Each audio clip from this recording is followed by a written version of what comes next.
is een vastgelegd identiteitskaart gekregen in een cirkeltje met Bram Mullen. Kom als die godverdomme hier hebt op de vaste console. Met een rond papier en dan zit er nog een beetje in.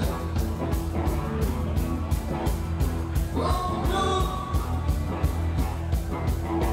Wat heb ik gebeurd? Kom met mijn rollen, dat is zo niks meer.